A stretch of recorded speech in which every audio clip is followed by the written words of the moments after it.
Graça e paz, irmãos. Bom dia a todos. Dia muito importante. É o domingo do Senhor, não é verdade? Nós vamos dar sequência à nossa exposição do Evangelho de João, com o tema O Grande Eu Sou. Nós vamos considerar João capítulo 7, dos versículos 37 ao 39. Nós vamos trabalhar 3 versículos.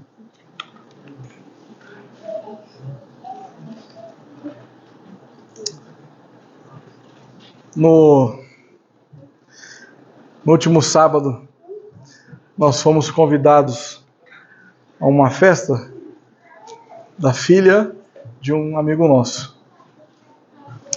E aí, nos avisaram mais ou menos assim em cima, e eu tinha muitas tarefas no sábado, antes de poder estar na festa com esses irmãos. E depois eu teria um outro encontro com uma outra família à noite. E então eu liguei para os meus amigos, falei para eles que eu não ia conseguir chegar no horário que eles tinham marcado lá e tal. Ou se não, corre aí que a gente vai esperar vocês para que nós venhamos cortar o bolo e cantar parabéns. O momento marcante de uma festa de aniversário é o parabéns, não é verdade? Por quê? Porque ali é quando estão todas as pessoas que foram convidadas. Tem até aquela brincadeira, né? Quando as pessoas chegam depois do parabéns acabou a festa, na verdade. Então, o ápice da festa é no momento do parabéns. Nós estamos transitando pelo capítulo 7 e nós percebemos que Jesus ele está na festa dos tabernáculos. E agora, estamos nos aproximando do final dessa festa.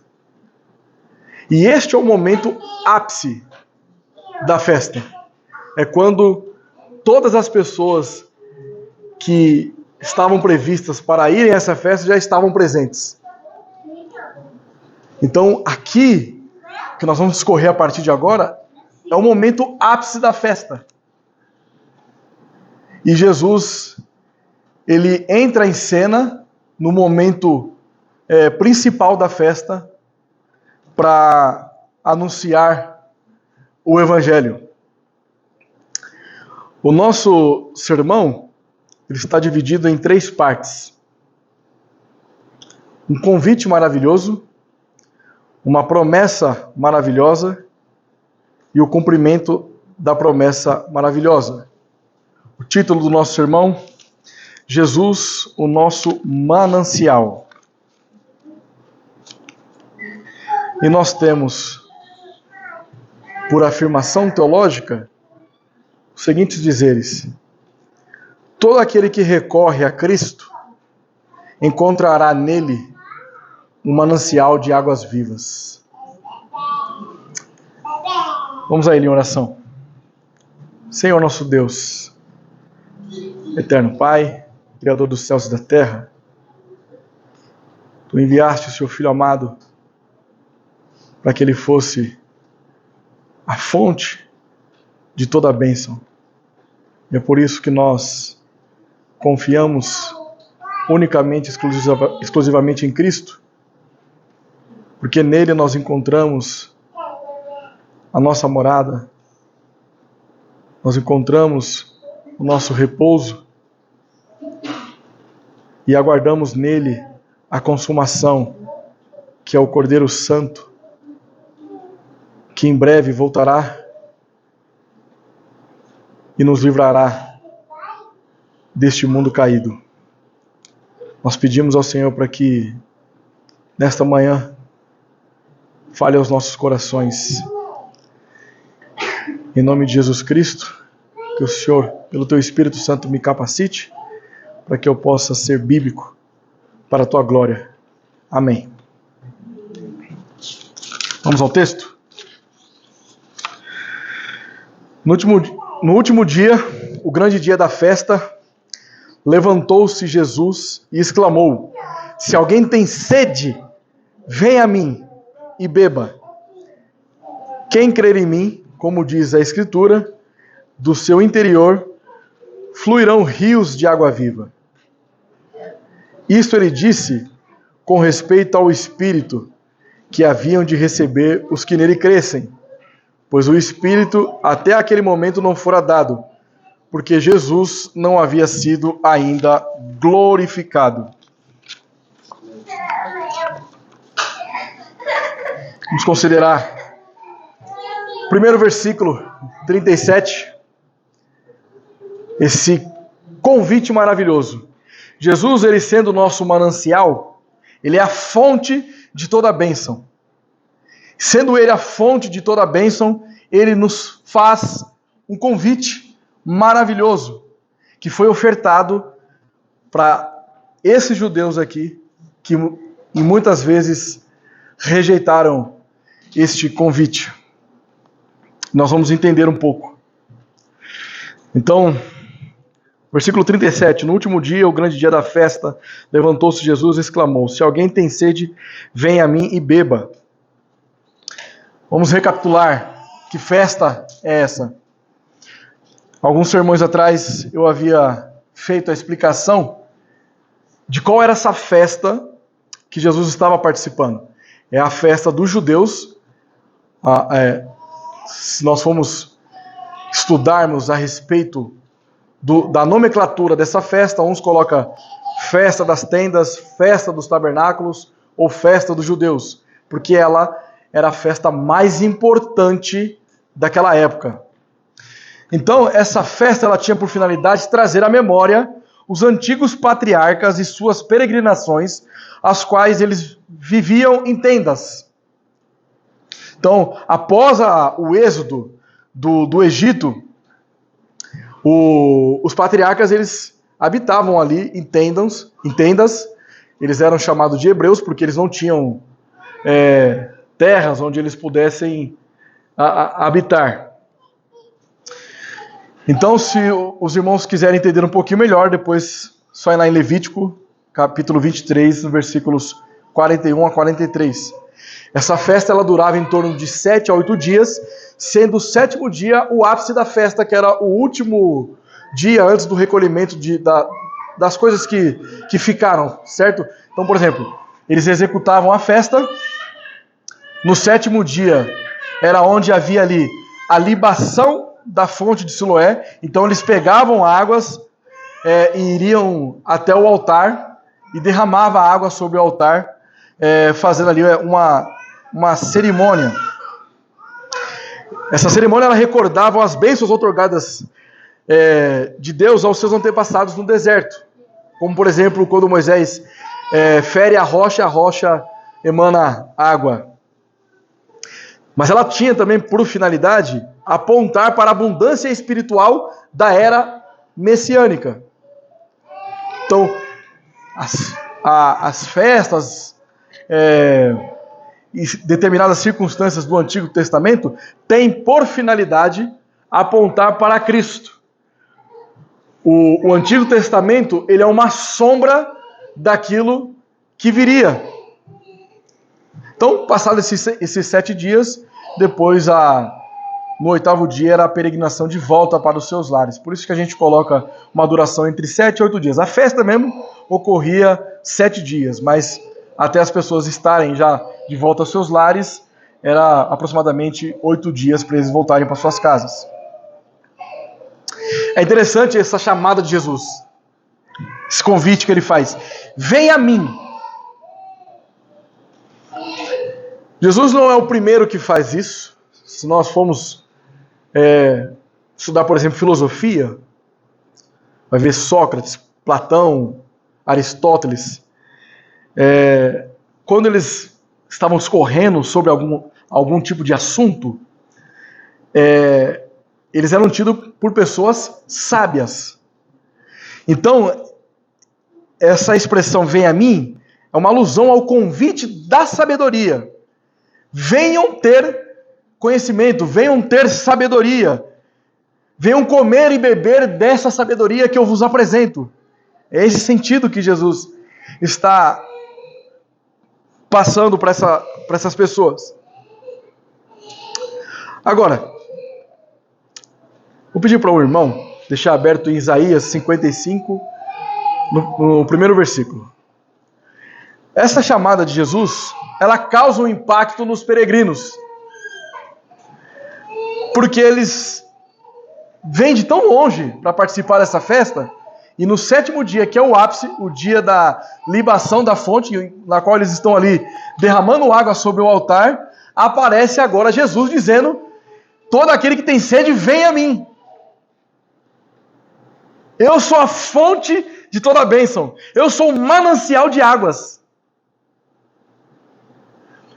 No momento em que eles estão realizando a libação, o nosso Senhor Jesus Cristo, ele promete uma água infindável, onde não tem fim. Uma água eterna. Vocês podem derramar água sobre o altar. Elas vão secar. Vocês podem beber dessa água, mas vocês tornarão a ter sede. Mas de mim jamais vão ter sede.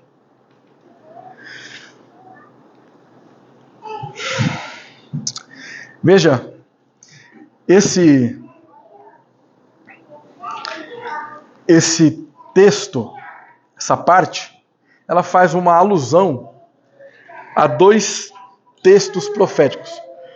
O primeiro texto, alguém abra por gentileza também em Êxodo 17:6. Quem abriu em Isaías 55:1, se puder ler em voz alta, por gentileza. Pode ler. Vem e beba. Mesmo que não tenha dinheiro, venha, beba vinho ou leite, é tudo de graça. Obrigado, Fernando.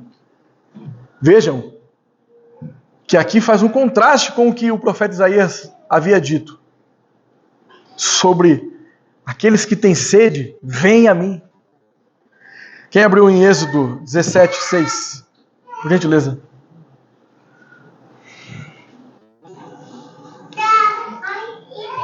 Êxodo, capítulo 17, versículo 6. Eis que estarei ali diante de ti sobre a rocha em Horebe. Ferirás a rocha e dela sairá água, e o povo beberá. Moisés assim fez na presença dos anciãos de Israel. Então, note uma coisa. O que o Mateus acabou de ler é o que estava acontecendo naquela festa, as lembranças que eles traziam disso. Por isso ali a libação da água sobre o altar. E o que o irmão Fernando disse aqui também, em Isaías 55:1, é uma profecia messiânica a respeito do nosso Senhor Jesus Cristo, que ele seria a fonte de água, na qual não teria mais fim. Esse convite, ele é maravilhoso, porque o nosso Senhor Jesus Cristo, ele é o manancial. Ele é quem pode satisfazer todos os anseios da alma humana. Então, em Isaías 55:1, todos aqueles que estão sedentos, sem dinheiro, cansados, insatisfeitos, vêm até Cristo. Nós devemos interpretar esses cansados e insatisfeitos, aquelas pessoas que estão cansadas de quem realmente elas são. Elas sabem da sua natureza. Elas estão insatisfeitas com quem elas são agora. Então elas recorrem a Cristo, que é a fonte de toda a bênção. Lembrem da mulher samaritana? Ela estava ali perto do tanque. E aí então, Jesus diz para ela: olha, aquele que beber da minha água jamais terá sede novamente. Jesus, ele se apresenta como aquilo que é essencial para a vida de todo ser humano. Nós conseguimos ficar alguns dias sem nos alimentarmos. Mas dependendo da quantidade de dias que nós ficamos sem água, nós ficamos desidratados e acabamos até vir a óbito. Então, quando Jesus faz essa referência dele como a fonte de água viva, ele está dizendo o seguinte: você jamais vai perecer no inferno. Você jamais será escravo do pecado. Porque eu sou aquilo que sustém a sua vida. Eu sou aquilo que faz com que você esteja vivo. Eu sou a providência necessária para a sua vida. Então, se você está cansado, insatisfeito, se você está desempregado, se você está mal financeiramente, eu sou aquele que sustenta a sua vida. Eu sou a providência para a sua vida, para a sua família. O convite de Jesus, ele é maravilhoso, porque ele é eficaz. A chamada de Jesus Cristo é eficaz. Nós sabemos que quando ele diz, se alguém tem sede, aí os arminianos vão falar, tá vendo aí? Ó, qualquer pessoa pode ir até Cristo, é só ter sede. Entretanto, não é assim que nós fazemos teologia. Não é assim que nós analisamos as Escrituras. Nós temos recursos para interpretar que aqueles que vão até Cristo são aqueles que o Pai deu a Ele. Por isso, que tudo isso que nós estamos trabalhando no capítulo 7, nós temos respaldo no capítulo 6, no capítulo 5, no capítulo 4, no capítulo 3, no capítulo 2, no capítulo 1. Porque é assim que se faz teologia bíblica. Não é você isolar um único versículo e criar uma doutrina em cima disso. Se alguém tem sede, quem são aqueles que têm sede? A chamada de Jesus Cristo, ela é com exceções.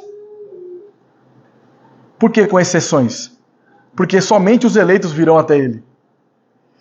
Mas é sem acepção de pessoas. Então, esse alguém pode ser rico, pode ser pobre, pode ser uma pessoa que é um eleito, mas nesse momento ele é um ateu, ele é um religioso, ele é um cético, ele é um idólatra.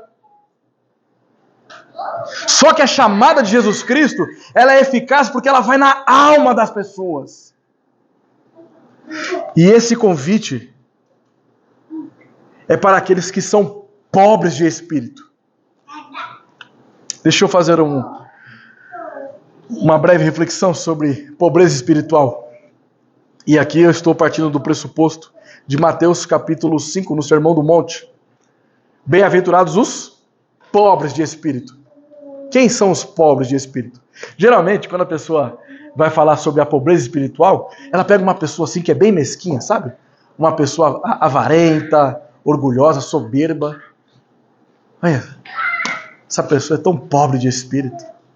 Se assim fosse, ela seria bem-aventurada, não é verdade? Mas ser pobre de espírito não está ligado a esses atos pecaminosos. Ser pobre de espírito está relacionado com aquelas pessoas que, ao olharem para si mesmo, não encontraram nada além de pecado. Uma pessoa pobre, ela depende de algo para sobreviver. Precisa de uma ajuda, seja de um amigo, de um irmão, de um pai, seja de quem for. Então, essa ideia de pobreza espiritual é que você é incapaz de sua própria força ir até Cristo. Você é pobre porque você está morto em seus delitos e pecados. Não há nada de bom em você. Então aquelas pessoas que vão até Cristo são aquelas pessoas que falam, olha, eu não tenho condições, mas eu sei que Cristo é o meu Redentor. Isso é ser pobre de espírito. Então o convite de Jesus Cristo, ele é eficaz Porque todos aqueles que estão aflitos e abatidos virão até Ele. Não pelas suas forças, não pelos seus méritos, mas porque encontraram nele o único objeto de salvação na vida deles. Ou seja, o nosso Senhor Jesus Cristo é o Redentor de todo aquele que confessa a Ele. Amém?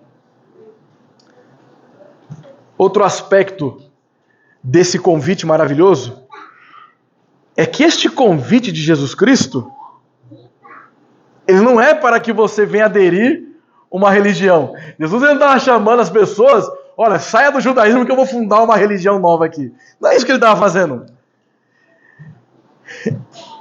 O que Jesus está chamando aqui são as pessoas para desenvolverem um relacionamento pessoal com Ele.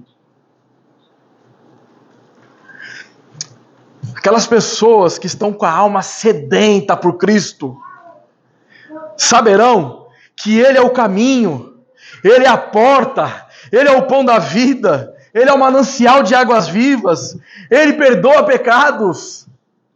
Cristo nos chama para termos um relacionamento com Ele, uma vida de intensa devoção a Ele.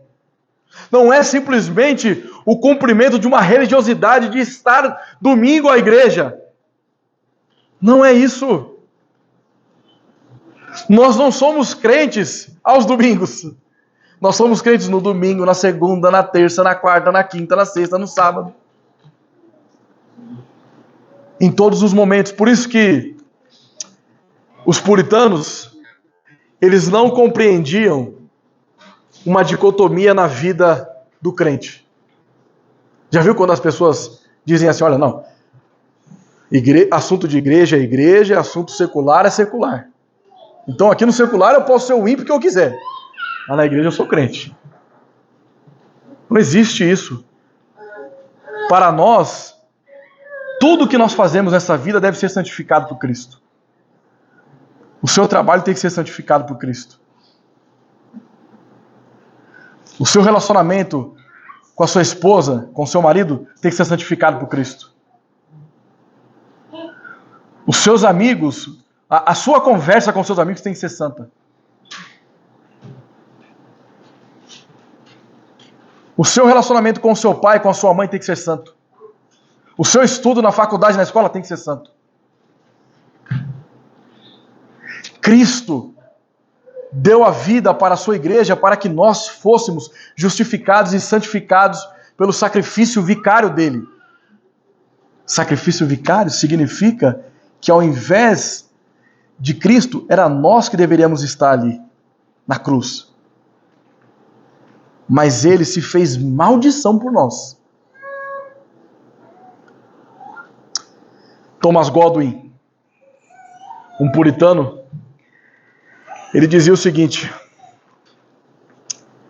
se no céu Cristo não estiver, então o céu para mim será um inferno.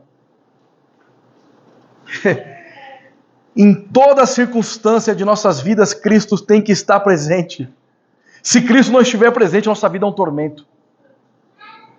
Nós temos que ser santificados todos os dias por Cristo.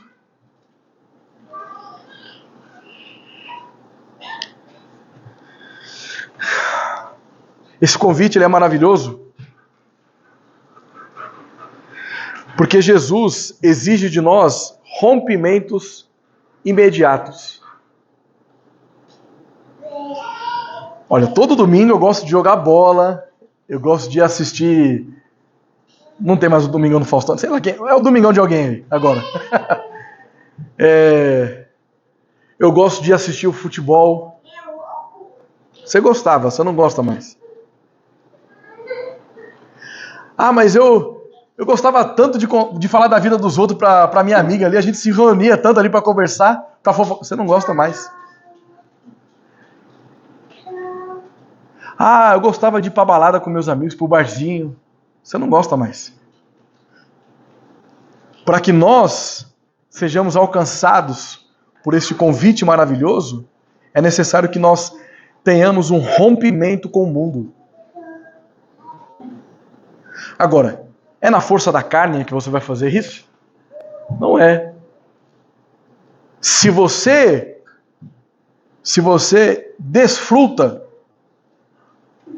de certas coisas que envergonham o Evangelho de Cristo, talvez você ainda não recebeu este convite maravilhoso. Você não faz parte do povo seleto de Deus.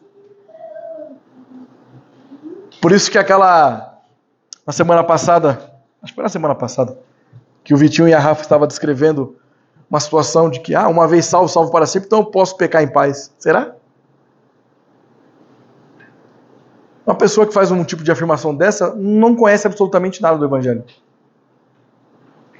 Nós fomos chamados eficazmente para um relacionamento pessoal, de maneira que nós venhamos romper imediatamente com as coisas deste mundo, para que nós sejamos santificados por Deus. Todos os dias, a santificação é um processo contínuo. Assim como a conversão, nós estamos sendo convertidos para a glória de Deus. Mas o agente de transformação em nossas vidas é o Espírito Santo. Então, se o Espírito Santo habita em nós e nós agimos como ímpios, alguma coisa está errada, não é verdade?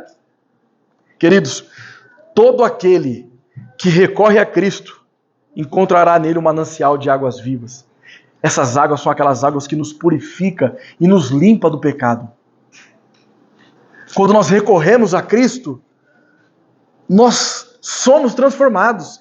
Saímos de um estado de mortos em nossos delitos e pecados para um estado de novidade de vida. Nós não somos mais quem fomos anteriormente. Nós agora somos nova criatura. Não é assim?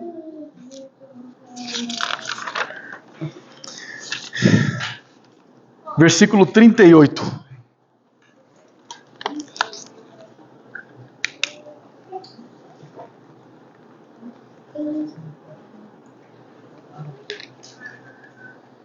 A prova irrefutável. Eu tomei um pouco de água lá, vim pra cá, falei um pouco, já estava com sede de novo, tá vendo? Essa água aqui volta a ter sede. A água de Jesus não. Quem crê em mim, como diz a Escritura, do seu interior fluirão rios de água viva. Jesus é o nosso manancial. Ele é a fonte de toda a bênção e por isso ele faz um convite maravilhoso ao seu povo. E esse convite, ele não vem isolado, mas ele vem acompanhado de uma promessa maravilhosa. E essa promessa é o que ele diz: do seu interior fluirão rios de água viva. Como diz as Escrituras. Nos meus estudos, eu não consegui encontrar nenhuma passagem que fizesse claramente o que Jesus diz aqui no Antigo Testamento. Então, eu precisei fazer aquilo que eu estava explicando agora, uma teologia bíblica para poder interpretar o que estava sendo dito aqui. Os irmãos podem ler em casa depois Zacarias 14, Ezequiel 47 e Isaías 58, 11. Acho que Isaías eu vou ler aqui agora.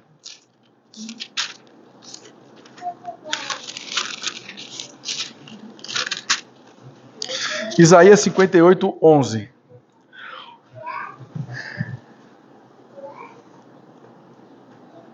O Senhor te guiará continuamente, fartará a tua alma até em lugares áridos e fortificará os teus ossos. Será como um jardim regado e como um manancial cujas águas jamais faltam. Não faz sentido com o que nós acabamos de ler aqui, no que Jesus disse? Pode não ser explicitamente idêntico, mas me dá um respaldo para que eu interprete o que Jesus estava dizendo. E aí depois os irmãos podem ler também Zacarias 14 e Ezequiel 47, o capítulo inteiro. Nós não vamos ler aqui porque demandaria mais tempo. Mas nós entendemos aqui que Jesus, ele é o cumprimento da cerimônia da festa. A cerimônia tinha por finalidade a libação da água da fonte de Siloé, era derramada ali sobre o altar, trazendo à memória a água no deserto para o povo que habitava em tendas. E agora Jesus diz que todos aqueles que estão sedentos venham até Ele. E Ele diz: quem crê em mim.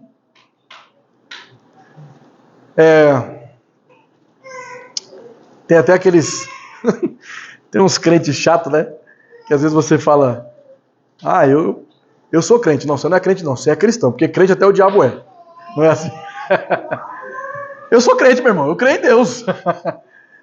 Mas essa ideia aqui do crer em mim, ela traz um sentido mais ou menos: todo aquele que me segue. Para que nós demonstramos que confiamos e cremos no nosso Senhor Jesus Cristo, nós seguimos aquilo que Ele estabeleceu para nós como Sagrada Escritura. Então, uma pessoa que diz que crê em Cristo, mas ela não condiz com o que é ensinado na Sagrada Escritura, aí sim ela é um crente no diabo. Mas todos aqueles que se submetem à autoridade de Cristo por meio das Sagradas Escrituras, essas pessoas, elas são fortalecidas e edificadas. Então elas seguem a Cristo. Seguir a Cristo é se submeter à tua palavra. Veja só, por que essa promessa é maravilhosa? Porque Jesus, Ele oferece vida em abundância. Veja, do seu interior fluirão rios de água viva. Não é um copinho d'água, não é uma torneira, não é uma garrafinha de água, não é uma garrafinha como essa que Jesus nos promete, mas são rios, é um manancial de água viva, ou seja, é aquela água limpa e não suja. É uma água corrente que leva as impurezas. O que nós estamos trabalhando aqui? É a ideia de nós não vivemos mais segundo a impureza. Aqueles que creem no nosso Senhor Jesus Cristo, eles têm uma promessa de que na vida deles, eles não mais serão escravos do pecado. O namoro do jovem não é um namoro impuro, onde existe sexo antes do casamento, ou fornicação. O homem, ele não é chamado para ficar observando conteúdos impróprios na internet, no celular. Os jovens não são chamados para sair ficando com tudo e todas. As mulheres não são chamadas para ficar cobiçando tudo e todas. Todos aqueles que pertencem a Cristo fluirão rios de água viva. Isso significa que nós estamos sendo purificados. Estamos nos afastando de toda e qualquer impureza. Nós não fomos chamados para defraudar ninguém. Nós não fomos chamados para agir de uma maneira porca com os nossos semelhantes. Ao olhar para alguém, nós não estamos olhando um pedaço de carne. Nós estamos olhando para pessoas que necessitam e dependem de Cristo. Nós somos chamados para anunciar o Evangelho de Cristo. Isso é uma promessa. Se você não vive dessa maneira, é porque talvez você não foi chamado. Por isso que você não está cumprindo essa promessa que foi feita a você. Ela também é maravilhosa porque ela promete uma novidade de vida. fluirá rios de água viva. Nossas vidas devem ser bênçãos até para as outras pessoas. Então, uma pessoa que foi alcançado por Cristo, ela é diferente de quem ela era antes. Eu não vou chegar no meu trabalho e vou entregar um atestado porque eu não consegui acordar no horário certo. Eu não vou mentir para o meu pai, para a minha mãe, para a minha esposa, para que eu venha ter um benefício próprio. Porque eu sou bênção para as pessoas. As pessoas devem olhar para mim e ver que em mim não é mais o André do passado, mas agora eu sou uma nova criatura. Agora, se onde eu estou as pessoas nem sabem que eu sou crente, seu vizinho está lá, 40 anos que é seu vizinho, vê o pastor chegando na cabine, oxe, você é crente, é? Eu não sabia não. Alguma coisa está errada, não é verdade? Nós somos chamados para ser luz do mundo e sal da terra. Ou sal da terra e luz do mundo. Você não foi chamado para viver na inércia, na inatividade. Não fala de Cristo. Não posta nada sobre Cristo. Não convida ninguém para ir à igreja. Não ora. Não estuda. O que é isso? Ah, mas então nós temos que ser todos teólogos? R.C. Sproul dizia, né, que todas as vezes que nós estamos lendo as Escrituras e tentando interpretar ela, nós somos teólogos. Mas nós não estamos aqui dizendo que as pessoas elas precisam ser teólogos formados numa academia teológica, num seminário, não é isso. Mas como que uma pessoa ela tem um relacionamento com Deus se ela vive distante dele? Se ela não usufrui dos meios de graça? Como pode? Como que funciona isso? Como que você consegue fazer isso? Explica para mim. Eu vou estar ali depois, ali atrás, ali, se você consegue viver sem orar, sem falar do evangelho, sem contar para ninguém que você é cristão ou cristã. Se você não compartilha de Cristo para as pessoas e você tem um relacionamento com Deus, depois você me explica aí que eu quero saber como é que é. Porque eu não conheço. Essas pessoas que têm uma novidade de vida, elas também têm discernimento nas situações de dificuldade. Geralmente, o ímpio, o perverso, quando ele passa no momento de crise, ele vai tentar toda e qualquer circunstância de promiscuidade, de pecaminosidade, para usufruir de um bem maior, para que a situação melhore para ele. Nós não somos assim. A situação pode estar difícil. Você pode estar sendo esmagado agora. Sua vida está um caos. Está passando por tristeza, por lutas.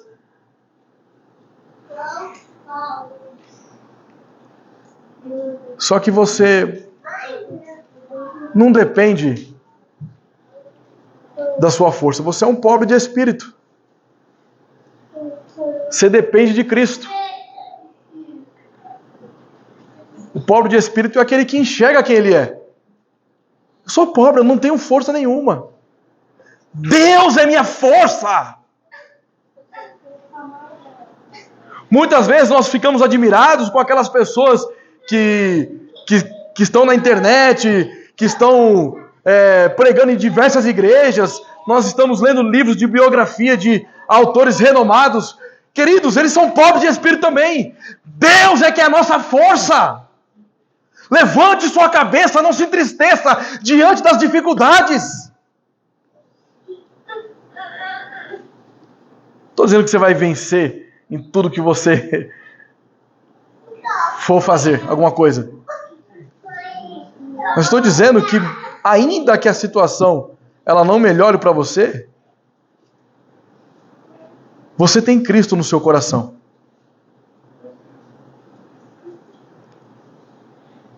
Nós somos diferentes do mundo porque nós não precisamos ver para crer. Nós simplesmente cremos. E vamos enfrentando as dificuldades até o último dia de nossas vidas. Mas haverá aquele que nos guarda, nos esperando e nos levando para junto a Ele. Todo aquele que recorre a Cristo, meus irmãos, eles encontrarão no nosso Senhor Jesus Cristo um manancial de águas vivas. Essas águas são aquelas águas que nos purificam, que nos santificam e que nos faz ter um relacionamento com Ele. Ele é o nosso manancial.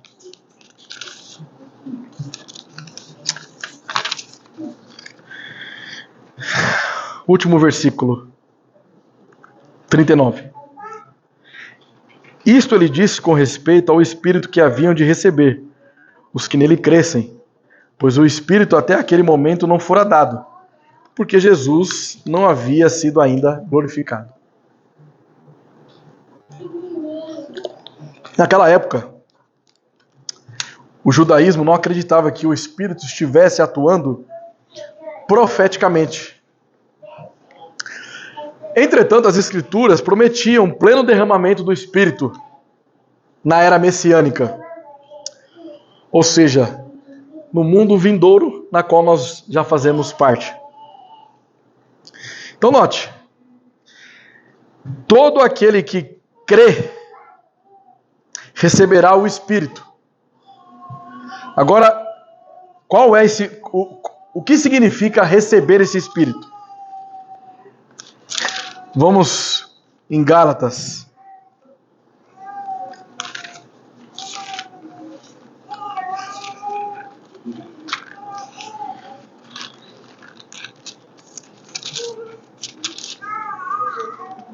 Capítulo 5, versículos 22 e 23.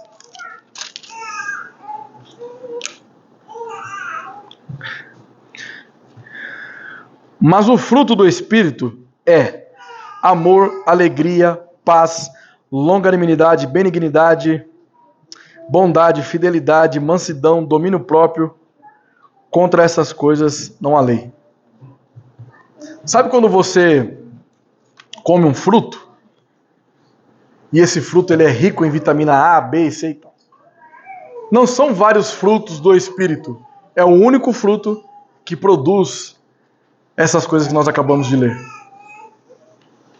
O Espírito Santo, meus irmãos, ele é o quê? Ele é Deus. Então, qual que é a evidência de uma pessoa que é cheia do Espírito Santo? Porque essa profecia de Jesus, o Espírito até aquele momento não fora dado, porque Jesus não havia sido ainda glorificado. Quando se deu a descida do Espírito? Lá em Atos 2. Quando o Espírito desce sobre os apóstolos, eles começam a falar em diversas línguas que não tem nada a ver com língua pentecostal. Mas, qual a evidência de uma pessoa que é cheia do Espírito Santo? Vamos lá em Gálatas, lá de novo. Gálatas 5.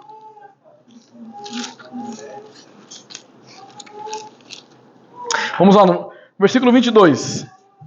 Mas o fruto do Espírito é amor. Qual que é a evidência de uma pessoa que está cheia do Espírito Santo? Ela ama. Alegria.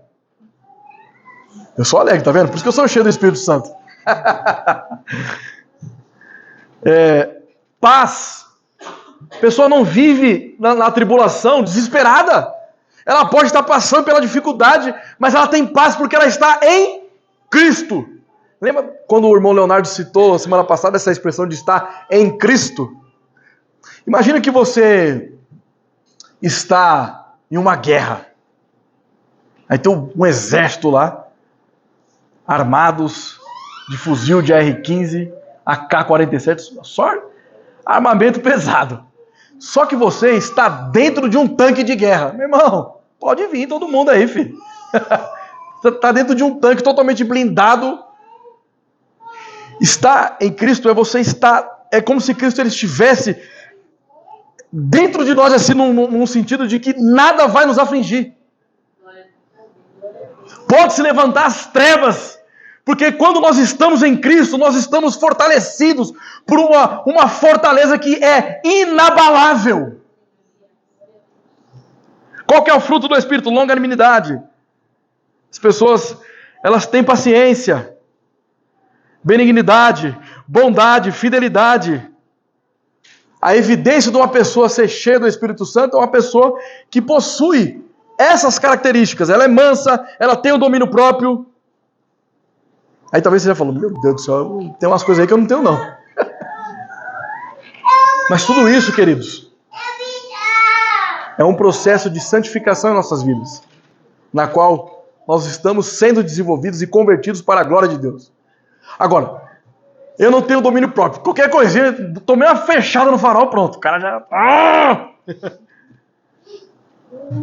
Isso aí é para você se prostrar diante disso? Não.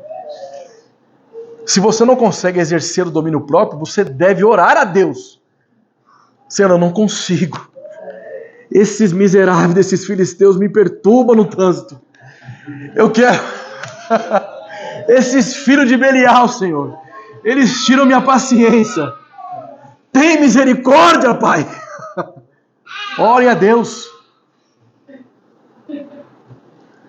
Aquilo que é impossível para nós, para Deus é possível. É Ele quem pode fazer com que nós sejamos transformados dia após dia. Talvez a primeira pergunta que vem na cabeça depois que nós lemos, pelo menos na minha vez, né? Não sei se na de vocês, mas é normal. Porque veja só, isso ele disse com respeito ao Espírito que haviam de receber, os que nele crescem, pois o Espírito até aquele momento não fora dado, porque Jesus não havia sido ainda glorificado. Mas como é que fica o Antigo Testamento? Não tinha Espírito Santo, não? Nos profetas? Os apóstolos mesmo, antes de Cristo descer à sepultura e depois ressuscitar, não havia, não, o Espírito? Olha, só existe uma forma de nós sermos salvos, e é por meio de Cristo. Como que as pessoas no Antigo Testamento eram salvas? Por meio de Cristo. Eles, pelo Cristo que viria. Nós, pelo Cristo que já veio. Então, é uma heresia dizer que o Espírito Santo não atuava na vida dos eleitos no Antigo Testamento. Porque senão nós estamos afirmando que eles eram salvos por cumprimento da lei na força da carne. Mas lembrem, a letra mata, mas o Espírito vivifica. O sacrifício de Cristo na cruz, ele é presente e futuro, mas também é retroativo. Então, nós temos lá, em Gênesis 3,15, o proto-evangelho. Então, todos aqueles que confiam nas promessas do Senhor, no Antigo Testamento, eles eram justificados. O Espírito Santo, como que... Agora, é óbvio que nós não tínhamos no mesmo modelo que nós temos nos dias presentes. Por exemplo, Satanás, ele ainda estava solto. Cristo vence ele na cruz. Então, ele ainda estava enganando pessoas no Antigo Testamento. Nós temos ali uma tipificação quando Jonas vai anunciar a palavra do Senhor em Nínive. Então, era mais ou menos aquilo que viria a acontecer. O Espírito não fora dado significa a obra revelada do Espírito, a remissão de pecados aos gentios. Então, quando Jesus ele morreu e ressuscitou, e depois a igreja passa a ter início ali em Atos, os apóstolos ainda estavam na Judéia pregando ali o evangelho entre eles. Até que o apóstolo Paulo, conhecido como o apóstolo dos gentios, começa a anunciar o evangelho a todas as pessoas. Então era nesse sentido, o Espírito Santo, por isso que a palavra diz, ide por todo o mundo e pregai o evangelho a toda criatura. A mensagem do Evangelho, ela não deve ser única e exclusivamente para o Israel étnico. Nós, a Igreja de Cristo, é o Israel de Deus. Eu sei que tem alguns dispensacionalistas que vão ficar muito chateados comigo agora. Mas nós somos o Israel de Deus. Então, os gentios, ou seja, nós aqui, fomos alcançados por essa chamada maravilhosa. Recebemos essa promessa maravilhosa e participamos do cumprimento dessa maravilhosa promessa. Porque agora, meus irmãos, o Espírito Santo, ele está dentro de nós. O Espírito Santo nos capacita para que nós venhamos pregar o Evangelho a toda criatura. Nada mais pode nos impedir. Nada. Nem em países que perseguem os cristãos, nada pode nos impedir. Se eles perseguem cristão é porque tem cristão lá. Senão eles não iriam perseguir, não é verdade? Porque Cristo nos deu essa autoridade. Quando ele foi glorificado, ele enviou o Espírito para que nos lembrassem do Evangelho, das coisas que ele havia dito. O Espírito também nos convence do pecado, da justiça e do juízo. E ele habita em nós, nos capacitando a fazer aquilo que nós, na força da carne, jamais conseguiríamos fazer. E quando o texto diz que ele ainda não havia sido glorificado, é a consumação do pacto da graça. Citei agora Gênesis 3,15. Ali o pacto da graça, ele é revelado. E por toda a antiga aliança, ele passa progressivamente essa revelação, até ser estabelecida com a vida de Cristo, a morte, a sepultura e a ressurreição de Cristo. Hoje, o nosso Senhor Jesus Cristo, ele está assentado à destra de Deus Pai. E todo aquele que recorre a ele, encontrará nele um manancial de águas vivas. Amém? Vamos a algumas considerações, caminhando para o final. Nessa chamada de Jesus, ele revela qual é o verdadeiro ensino a respeito da salvação e justificação pela fé.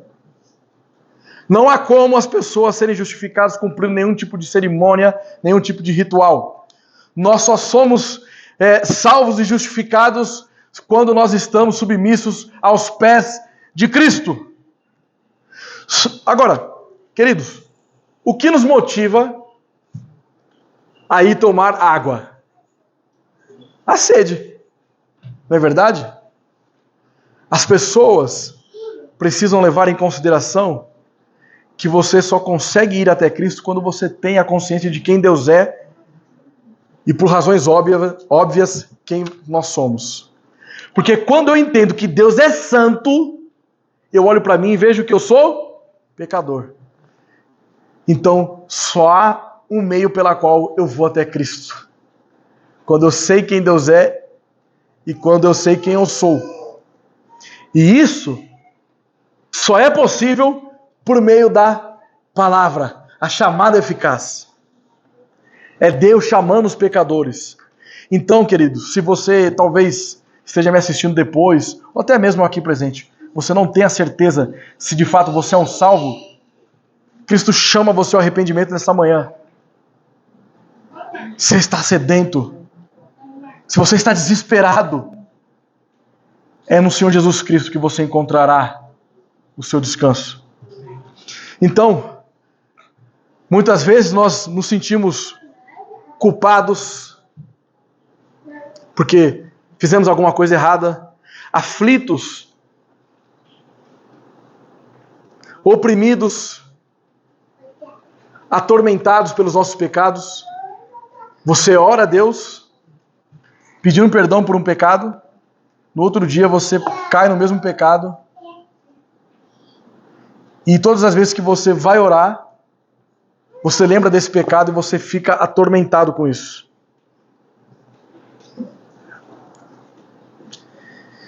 Quando você passa por dificuldades,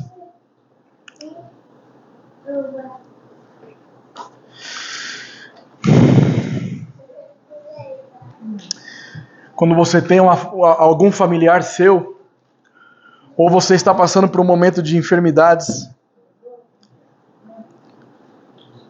ou se você sente que você ainda é um escravo do pecado, vá até Cristo.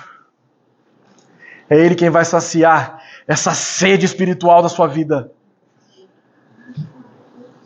A habitação do Espírito é prometida a todo aquele que crê. Se nós cremos no nosso Senhor Jesus Cristo, então o Espírito Santo ele habita em nós. Então nós somos livres das culpas, somos livres das aflições, nós não somos mais oprimidos, nós não somos atormentados, nós passamos pelas dificuldades, mas ainda assim nós temos Cristo em nossas vidas.